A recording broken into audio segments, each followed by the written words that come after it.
bali bangi mu mbeera gye twalaba eyo gamba nti Suuna alabika nti kalina bagitwala mu mbeera eyo Suuna njaga tutunulire embeera gwe ng'owamawulire omuntu atuyanye DJ atuyanye embeera okuba nti afuuka kyali embeera eyo yatambula etera yakomawa mbeera eyo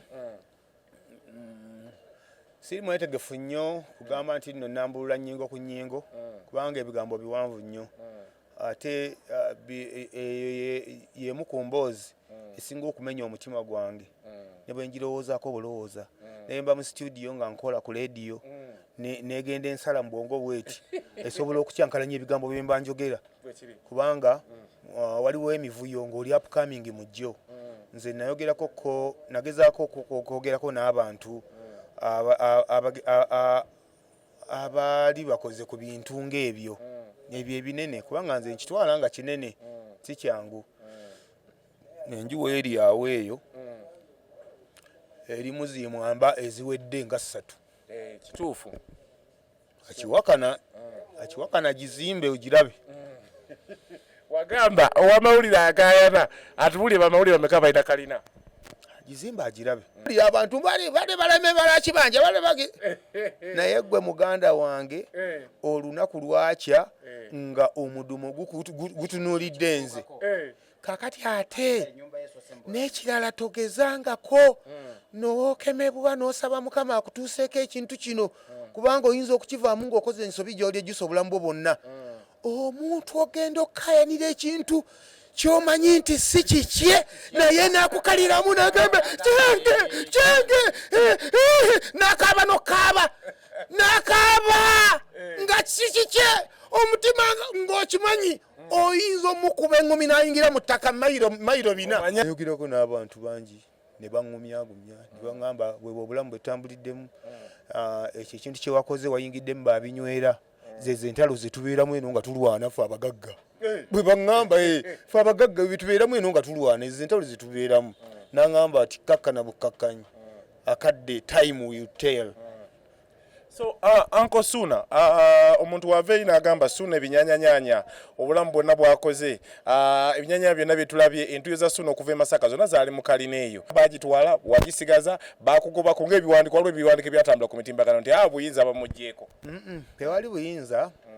bwanzigibwako era n'asikaali aliyo abeerayo akuumawo era wange nze namuleeta yaliwo nga batema enkumbi esooka ne muzimbirawo akayumba k'ebibaati awo n'abeerawo so kati era nakati gyakola kigyali ebbaluwa gye mwalaba eyafuluma yali teyina kyekola bwengobawo wali yali tengobaawo wabula yali nnambulukufu bulungi nga kubanga eyaloopayo omusango yali agamba mbonzije ewaka n'abantu mbu ne bamuvuma simanyi ne bakola ki so kati ebbaluwa yali egamba nti beera ewaka naye tojjaawo n'abantu antiiru nga buli kimu buli omu bamaze omussa ku nkondo ye waalina okubeera sinza nti Mukama ne tukamira mu kyaki abasiraamu ne basaala nga gyali era ng'alengera ensonga nze nkakasa nti yekayika amanye ekintu ekituufu era luliba olwo lunaku lulikya ne mugamba nti nno amazima gaagano. Suuna lwaki omuntu aleeta emberebezi naddala ku kintu ky'ennyumba yaffe eno omuntu w'ettaka gwe tugamba nti yatufunira ettaka lwaki tavaayo n'ayogera mazima bino byonna ne bivaawo anti kati embiranyi zonna ne bwolaba bino byonna biriwo tebyali baddewo singa teyali musajja Kamoga singa Kamoga yavaayo n'ayogera mazima Kamoga talina mazima gasobola kuvaayo n'ayogera era tosobola ne bookera n'omuyita n'ogamba nti nno atuule awo ntuule wano twogere tayinza na kukikkiriza kuba talina byakwogera bintu byonna yabirimu wakati buli buvuyo bonna bwolaba Kamoga property ow'oku Ntebe Road yabutandika era buli kimu nga sinnaba kunenya bantawaanya bakyankalanya bulamu bwange nabakyankalanya ntuuyo zange nsookera ku Kamoga eyatandikawo obuvuyo tolootanga ng'onoonyeza obusente bwo n'osasula ekintu kyo ogenda okulaba nga kifuluma kiriko erinnya ly'omuntu omulala gw'otaamanya nako butya bwe yalinnyako. So kati kyekyo Kamoga ye kanaaluzaala Kamoga abakolagana naye mukolagane naye ayinza okuba nga talina tabbu ku mmwe ne kunze eno ayina tabbu empitirivu ennyo era ye muntu gwe ndiba ne mu magombe mu ntaana n'engugumuka n'enzijukira ekintu kye wankola kubanga ezo nze nzitwala ng'entuuyo zange ezaatandika obulamu bwange nga bw'oyinza okugamba kantandike n'ekintu kyange kyendinyumya mu bulamu bwange ne ŋŋamba nti nange bwe mbadde nkola emirimu gyange yes nange so kati yakanga nnyo omutima gwange ogutandika olusinziira lwange yalukanga nnyo era mwami Kamoga siri kusonyiwa obulamu bwange bwonna ne bwe ndiba magombe ndi kukolimira ne bwe ndiba magombe ndi kugumuka n'enzijukira bye wankola ebitali birungi ono maama w'abaana Nambwayo Mary Nambwayo alaga nti mwina omwana era ayina n'olubuto olulala bituufu oba emwakonjera Banyabo mbaniriza bali ku mukutu gw'enkola video of course Nesta TV emnyegwa nga tubawawo program ekigunda mwe tukuweera eddakiika zaffe nga 5 eza interview yaffe n'ogezaako kubanga ongera tugobera ku mukutu gwaffe webaawo emboozi webanga neerekwata kuba tutumufunga twetaaga okumanya ebyenjawulo tugigattako neyingira wali ne ku 9.8 Metro FM countdown show ne tukuwaayo amaloboozi amatonotono so tusinzidde ku Silverback Lounge wano mu kifo kya kabi booza akamotoka parties emikolo n'embaga mwonna mujje mutwegatteko naddala birthday parties n'abakola ebintu ebyenjawulo mujje mutwegatte ku Silverback Lounge then mbajjukiza aba TH Property Management mbintu by'okumanaginga estates n'ebintu ebyenjawulo abasajja abo munoonye ku namba z'essimu eziri wansi awo tubenga tubeegattako mpolampola mwebali mpolampola okuyamba ku kintu ky'amayumba okufunira ettaka ku kibanyampala n'okugula amataka mubanoonyeko mpolampola then ne Rupi Promotion mu kintu ky'okupromoting endongo ku TV ne radio ate awo wetulinyo n'okukola media tours mu TV radio ez'enjawulo tubaawo mpolampola so bampita Rupi oyinza okumpita King of Analysis nanyini kabinanyi industry amanye yagwaleta papya Mr. Mbaleta 2025 wetuli so nakola in another episode mbaniriza ku mukutu mu subscribing mukonekade ndine musajja wange Owensa Sage omusajja yagamba nti embeera Rupi gy'oli moze kubigere agiveemu nali ngenza awo akamuseeyeya nekafuna ebizibu Owensa Sage abagoberera emikutu egy'enjawulo nabanga nkwata munagamba Rupi emotoka yaffe keve mu garage so negatako kubanganyiriza Suna Ben tubenga tuwayawayamu omwaka oguwedde gubadde gutya abadde mu kumawulire ate n'omwaka guno alina kye bayita wali ku makutale ennaku z'omwezi 22 Feb tujja gyogerako ku lutimbagana ate tubateereyo interview eno tutugere 22 aleese kiki ekyenjawulo emakutano ennaku z'omwezi 22 Feb guno omwezi gwe tuyingidde so nakulwayo negata kubanganyiriza Suna Ben Owensa Sage abamu bamuyita ow'ekinyanyanyanya abamu bamuyita ow'ebirungo so simanye ekituufu kisusu nogamba otya taata kyetumugana ogamba otya Rupi Sajja agamba nti obugumikiriza kintu kikulu ati olina engeri naawe okulemerako gye kukutuusizza Mukama Katonda akutambuliza bulungi bambi amina sura waawo so obulamu bugamba butya obulamu bwange bulungi Mukama nkimwebaliza ekyo kubanga bubadde bujjudde ebisirituko challenges ate abantu abasinga challenges zitera obutabalekawo waggulu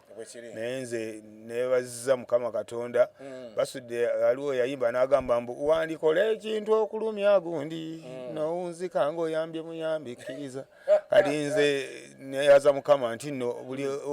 ng'oggyeko ebya challenges wabula yeyongera kunsitula busituzi kushayininga kubanga nze mmanyi bwe mba nabadde eggulo n'olwaleero kati nze bwe nkugamba nti nno neeyongera kushayininga era nze mmanyi mu mutima gwange kyembaliko paka last weewaawo ddala Suna omwaka oguwedde gutambudde gutya tutunulire bintu by'ebivulu mu bintu by'erinnya gwe muntu abadde okuva wajja nga erinnya weeriri terisse lisigadde ku level y'emu tokyamuse tokubye bantu tolumbye bantu omwaka oguwedde ogwo paka wajja gubadde gutya omwaka oguwedde gwantandikira bulungi nnyo neebaza Mukama Katonda nti nno ayina emirimu gimu nnyo gyankozesezza gye saalowooza nti nno oba oli awo ndigikola mu byo nali negunjirizaawo ekisu kyange era nga yo mwalaba omuganda ennyumba agiyita kisu mumbeera yokuba nti n'abaganda bazibu so mumbeera oba mbu tayagala kusasamaza era seba agira mbu ekisu kati nakuleka mu bbanga awo so yansobozesa ekyo nakyo nkimwebaliza siyinza kwogera siyinza kulema kwogerera ku challenges ezibaddewo byonna muzze nga mubiraba nabyewala obutabinyumyako kubanga bireeta ennaku mu mutima gwange tokeeranga n'ofuna ekizibu kye nafuna ekyo sikyagaliza muntu yenna naye mu byonna yandekera obulamu ate ne source of income yange n'agirekawo ekyo kyekisinga byonna ekyo kyekisinga byonna omuntu ne bwekiika mu nteekateeka zo naye mukama n'akulekera obulamu n'akulekera erinnya lyo ne source of income ng'osirikanga busiisi ebisigadde n'obimulekera so mukama katonda mwebaza mwaka ogwedde n'alibadde ngamba nti ngutambudde bulungi nnyo naye embeera y'okuyuuya ebirowoozo byo n'obwongo bwo ne setting yo bikuleetera oluusi okwekangamu ono akubira maama wakubira ono n'akusaasira ono n'akugumya bityo bwe babeera batyo nange nabiyitamu ono n'agira bati kugamba emboozi eyo ekyankalanya attention yo n'olabanga oluusi waliwo awo akabanga kati nze mu bulamu obwange akadde konna akampitako naddala mu industry eno gye tulimu eno anti mwene industry eno gye tulimu yambwa nnyo omwana abuuka bubuusa eri n'agenda akukubako eggambo limu ne likuba wansi n'olwana okuvaayo n'owandika omukono munkwateko buli omu nga leka kati tuli mu industry enzibu nti nno okola ate era weegendereza okuva mu banno b'otambula nabo weegendereza kuva mu banno b'oliraanye ku interview ng'eno kyogenda okuddamu osooka kulowooza nnyo omwana asobola okuvaayo n'atema butemi kagambo kamu bwe kati ne kakumalirawo obulamu bw'ensi ne bagamba once upon a time there was Suna Ben binyanyanyanya nga bakunyumyako bunyumya olw'akantu akatini ke wakola kike wasimattuka kyokka nga ate katinze mu mbeera eyo ngamba nti nno akadde kange konna akanyenyezebwamu mu lugendo lwange kankolawo binyonyo kannuma so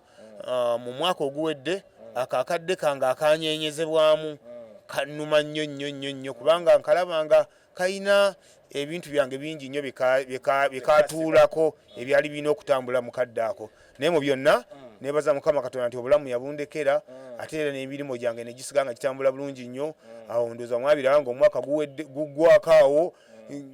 ngudde mu bino awadi tuziwangudde abasajja bantutte mu nnyege njikubye njanaamiriza kubanga nze naliidinga nnyege tewaliyo performa yakola mu nnyege kintu kye nakola teyaliyo era abo abazungu abo be bantu benakkaanya nabo nga bantawaanya nga babannyonnyola ebintu byenkola naye ng'oluusi tebabitegeera buli kaseera nabeeranga mu kubannyonnyola omuzungu yankubyako nesimu nambuuza naye ddala gyemiti gyendaba egyo amatu gyemawanika giri riilu oba gwe ebintu bimu byeditinga nemugamba nti ebintu bibadda naga no I have to first attend one of your shows so that I can realize that negamba kati omusajja ono nambuuza mbu kyo kijoyinayo awo ey'amangu nemugamba nawe shaawe eggangu awo egenda kubeera mu kisaawe bwemunamwagala munayitayo nettiimu yammwe nemulaba sebo munga bawakana bwe vibe gye tulaba eyo ebeera mu bivulu byo alabika si yaddala egyo emiti egyo omuntu kiki ekiyinza omukyamula okukwata omuti agwanike mu bbanga kakati nembagamba mbalinze mujje saabalabayo tebajja kati neŋŋamba naye bano abantu abanyegenyege baba bansindikidde kuntawaanya bakamba esonyiwe nembaleka naye nali ndi awo kati ne bwe nali tukkaanya ebisale ng'olaba era bakusikasika bakuzeeno emabega eno mu mbeera y'okubeera nti no babuusabuusa obuvumu bwo nange nensigalayo eri gyenduumuulira ebyange nega nti neetaaga muwendo bweguti bwe guba nga siggwo nga tukita bandi awo nga muzungu ajja nga ngamba yes Mr. Suna Ben We have the conclusion. We have decided that you're going to be part of Nyaganyagari 2024. Nemuga, it's fine in the Wendy. Provided you meet Michael. Kati nga ngamba nti gwogenda kukola olunaku oba lwali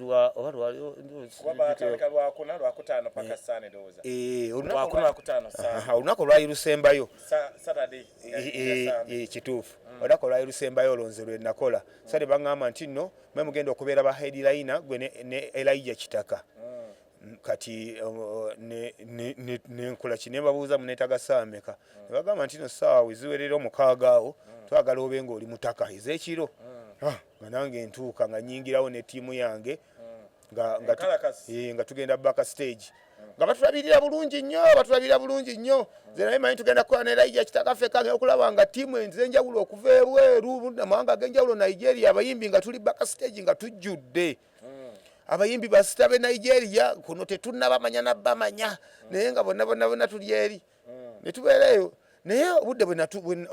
baŋŋamba okukola butuuka mbagamba abayinga sigenda ku stage ne bagamba nti ate lindako abantu eri batulaga bakwesunze nnyo kati kye tulina okukola kati soke tujjejjewo bano abalala bano bo basoke baveewo kubanga kati kirabika gwe bwe tunaakutaggwa okukola gwe abantu bayinza okugenda nga omaze okitegeera kali nga baŋŋamba batyo nga nzira baka stage nga ntuula nga bandabirira waliwo akantu akanzesa kenayogera lumu era kubita VM abasajja bano batuuka waliwo ogundi omwana omuwala yali ankwasaganya nga ali ku ttiimu yaabwe ng'ajja nannyonnyola suuna tugire nga tulinzeeko kakati tugire bano omanyi kati waliwo abayimbi kati tugire nga tulinzeeko katono ogenda kukola mu maaso awo konze ne ntuula kubanga baali batulabirira bulungi nnyo bajjawo byakunywa bino basawo bino bajjawo byakunywa bino kati nga toyinza kujjula kati omuwala atuuka ekiseera nannyonnyola nnyo n'alabika nga ebyokuŋŋamba biweddeyo n'atandika kubanga ye bwe yannyonnyolanga twakayananga naye naawe nadda olimba nnyo naawe kakati ate kati mwali badde musambesambya kati kye yakola okumala akajanja yansindikira muzungu kali nga omuzungu temuyinza kukayana mu luzungu bigambo biwanvu waliwo abantu kati ngaffe nga tosobola kukayana nnyo mu luzungu nnyo nga Katonda bwakuyamba ne muwanyisiganyamu ebigambo bitono era kyolina okukolaba yes it's fine. Let me wait. Yes, I have to wait. I tell you what, my God. Yes, I have to wait. Yes. Go tula. Nengamba yine mwana ono ambaze. Saba ngakati muzungu yajja. Mr. Sunaben, we are quite very sorry. Like I told you lately that you're going to perform by this artist from let them first perform. How do you see? Kati ngoyina kuddamu okwewala okunyonnyola ennyongo ddamu. Yes, it's fine. It's okay. So, endongo yebinyanyanyanya ekitegeeza abantu mu nyegenyege bagifiringa ebitagambika kaninze ku stage ino nagendako ssaawa 11 ez'okumakya kyewuunyisa naye ng'abantu balemeddewo nga bakyaliwo batudde bagamba nti nno tulina okusooka ne tulaba kusuuna beeni nagenda okuyingira ku stage bwenti nensooka nkuwulirira emizira ne ŋŋamba nti weewaawo nekakikyo genda okulengera nga mu audience mulimu n'abazungu nga bakutte emiti giri mu bbanga ne ŋŋamba kati bano mbamaze banyweza obulungi ennyo ne nnyingira ebyuma nensooka ne vibingamu nabaawo nga ndaba wali waggulu bulungi nnyo ne ngenda nnyingira ekidongo nensumulula natandika nalimba lwa Born in Africa kati nze najja mbala endongo eno omanyi kiba kirungi nnyo neddijja okubanga ng'obadde ogenda kuzannya ewantu endongo n'oba ng'obaddewo essaawa endala nga 2 emabega n'owulira abaddemu ye abadde akola atya abaana baakuba amapiyano naye abatunuulira ne ŋammwe wobbakwata mumanyiiwo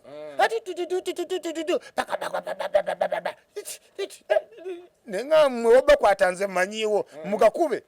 ne bakuba amapiyano ne bagamala mu seppiki kaali nange nensooka nnyingirawo nze nasoosa lwimba lwa Born in Africa olwa Fire Lutaaya enduulu ebeekyalaya nensabikamu ekigoma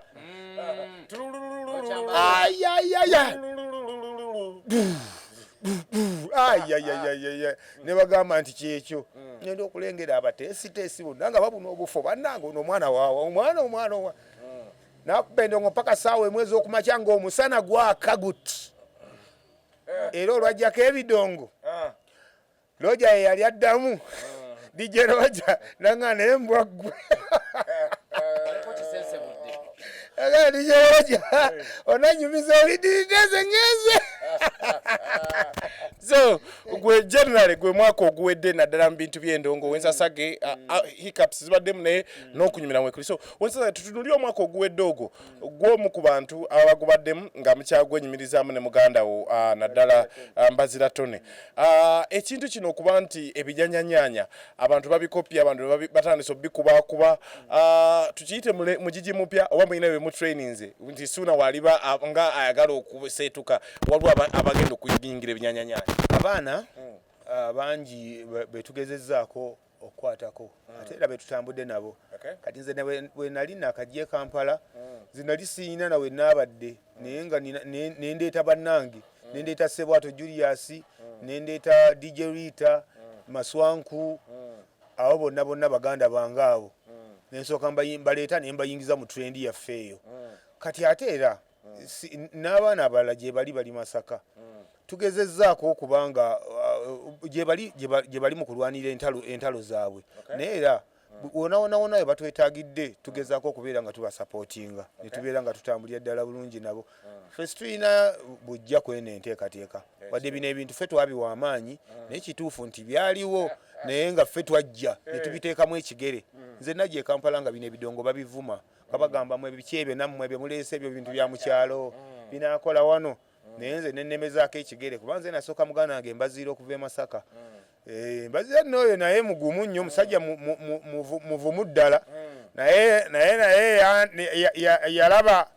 engeri gyensoosezaayo ekigere omanyi nze nasoosaayo ekigere nengeza kati ennyanja wasooka n'ogipimamu nengipimamu awo Tone yagenda okujja ng'olwedde omuliro nagukwatamu dda era ebivumo bye baatuvuma ebyamuleese biki ebyo ku 100 Mbazira yagabanako ebivumo nga 85 naye 97 nze nabitwala yagenda okujja nga bamvumavumadde ebipalepale babiyuziza biringa akadeeya so nebaza Mukama Katonda nti nno trendi yaffe etambudde bulungi nnyo kino ekintu tukitwala nti nno endongo yaffe eyawano eyaffe ey'oku butaka era fene betuba era nsanyuka nnyo ne waba ngaliwo kati nga betwakuba endongo mu nyegenyege bwe nalaba ku bazungu nga bazina nagamba bali mu kudigidira ku ndongo yaffe eno ey'oku butaka nga nze nkwata oluyimba lwabwe olw'oluzungu naye nendwongeramu ebyaffe ebyawano oli n'adigida n'agamba nti ndigidde akayimba akewaffe naye nkawuliramu ebigugumuka ebirala weewaawo n'amanya nti nno tulina ekintu ekyaffe so eno endongo yaffe eyawano gwe ne bonaakeera n'ogiyisaamu eggaali naye gwe manya nti no yaffe eyawano ne bonaakeera n'ogiyisaamu eggaali gwe dijja omulala manya nti nno obusajja obugikuba bugifunyemu byoyinza obutafuna muganda wange fe twagenda okujja nali nakajje Kampala nawulirako muganda wange gundi DJ Roger waliwo interview emu gye baali bamubuuza ne bamugamba nti nga abali mu industry ene ya DJing kakati ekintu mukibala mukitwala wa maaso DJ Roger n'alambulula bulungi n'agamba nti naffe wano mu Uganda twagala tulabe nga DJ ayimirira mu kisaawe ng'ekyo najja n'akuba endongo nga yali yekka Obuganda ne bugwayo ne bujja ne bweyiwaawo naffe mu Uganda twagala okukirabako kati bwe nawulira ng'akyogera ne ŋŋamba nti nno tujja kikola kijja kubaawo luliba so owensasage omwaka guno omuntu wajja tutunulira Suna Ben abadde amwegomba amukoledde music omulungi DJ mulungi birungi ki byogamba nti at least mu bintu bino byokoze mu DJing byofunyemu sofa bwekyo gye Kampala biyitirivu singira ddala gye mikwano mikwano gye gisinga byonna emikwano egyo gijja n'ebiyitirivu bingi nnyo kubanga osobola obutatunuulira ssente olwaleero naye emikwano egyo girina bingi nnyo gye bikuyisaamu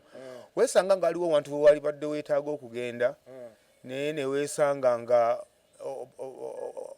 waliwo akunyumiza nti nze nayita mu struggle bweti okuyita okutuuka wano gwe ne weesanga nga oluguddewo bugubete Suna Ben jangu engwa omuntu ekintu kyalaba nti nno kizibu ne kikwanguyira olwaleero ebintu waliwo abantu ng'oli mugagga akasende nga kamuulya naye nga waliwo office gyatasobola kuyingiramu naye nga nze njiyingiramu nga bwendabye waliwo ewantu gye ŋŋenda obeera awo banno ne bakubira essimu abali e Bulaaya jangu tukyalireko nabagamba nti nno biri bitya buli kimu tugenda kukikolerako n'otambula n'ogenda ne mukiringa n'okomawo wano kati ebyo byonna byonna nze mbyenyumiriza mu linnya ate era nga mmanyi nti nno n'ebirala era gyebiri bingi bikyajja Suna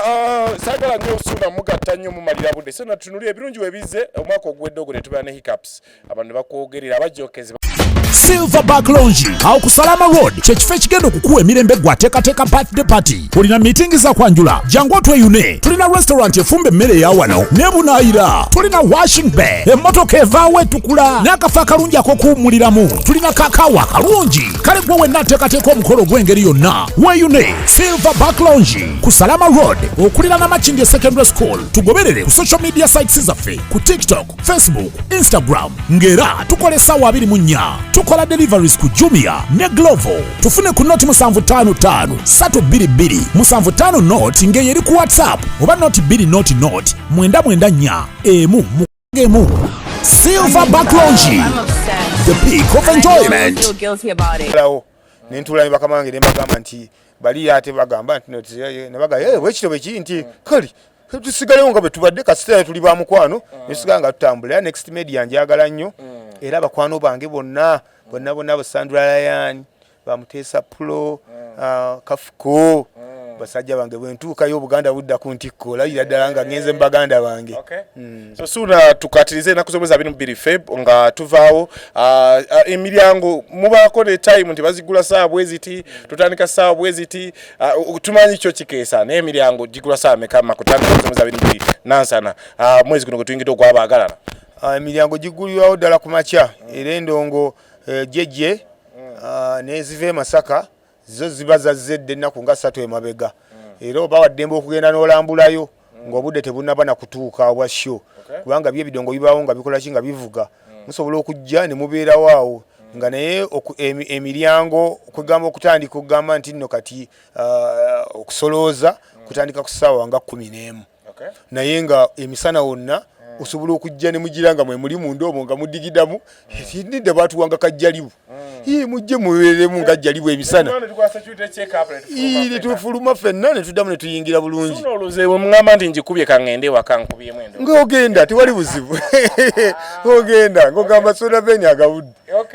so Suna nga tuwunzika olina akataleka eri bafaani bo n'abawagizi bo abaagala balungi mwebale nnyo mwebaliye ddala yenze Suna Ben tukola ne muganda wange Mbaziira Tone era naye alina show ekyengera mu Gwokutaano naye nze ngenda kukola ennaku z'omwezi 22 guno omwezi guno gwe tulimu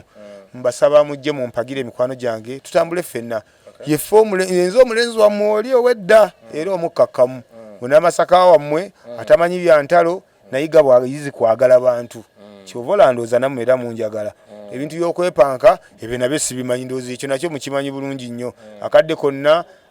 kaseera konna nze mbeera ku saidi y'abanywanyi bange era nga tukolagana nabo bulungi nnyo nze siriiko kikinze bafaani bange abampagira mbamanyi buli kaseera faani wange wonna wajjira muwuliriza era nze mpabulwa nze ebintu ebyo byenkuba ebyo n'ebisoko byennyongeramu buli kaseera ebyo ebimu bafaani be bagamba jjajja waliwo akayimba kali bwe kati naye singa jjajja okatusabikiramu ekintu nga nzira eka nga nkawuliriza bulungi enkeera nga nkakuba ng'enkeera nga nkakola ekakuba abawagizi bange jjajja Suna ennaku zino tokyakwata mu kisibo nga ngamba ndabika neerabira enkeera nga ntereezaamu so mwe baganda bange balinze ng'ennaku z'omwezi 22 ku Makutano e Nansana mbalinze n'essanyu tukeereko tukube endongo ekindeeta leeti ku stage n'ezija ssaawa 6 mu butuufu oluusi ngenda nendabanga muzze leeti nga layini ndaba ekomeyi ne ngamba kanindeko bano abakyali mu layini ne neekanga nga nze leeti naye ku luno nakkiriza ngenda kulinnya ku stage ssaawa zigenda kubeera 4 ssaawa 4 ngenda kuba nsumulula oluyimba olusooka olwange naye nga bano abalala abadijja abalala baganda bange bagenda bagenda okutandikira mweno kati nze ne mbazira ttone ffe tugenda okuggalawo eri waggulu wasembayo mutugwe bulungi ennyalwe endonge gwa ssaawa 4 za kumakya wali kunya wotandika egoma egwanya ze ntandika ze tumala ntandika ssaawa 4 njimala ssaawa 4 ez'okumakya era nze likodi eyo yongiyina kumakya tuba n'olukiiko kasita endonge gwa tutuulamu awo bakyali bange bonna ng'obukowekowe buliko enfuufu omuntu omubuuzabuuza nti gwani tinze kaboogere n'aba maaso nkulabe ng'agirabo wamma tuyeggwe nga tokyasobola mutegeera ne mutuulamu ekintu kibadde kitya tukubye endongo jajja omwaka ogujja mwagala nnyongeremu ki kati omwaka ogujja girabo ti neboti baganda bange nga bakama bange bansiibula nga nange ŋŋenda. Amina. So njagala bebaza baganda bange mwakukola ku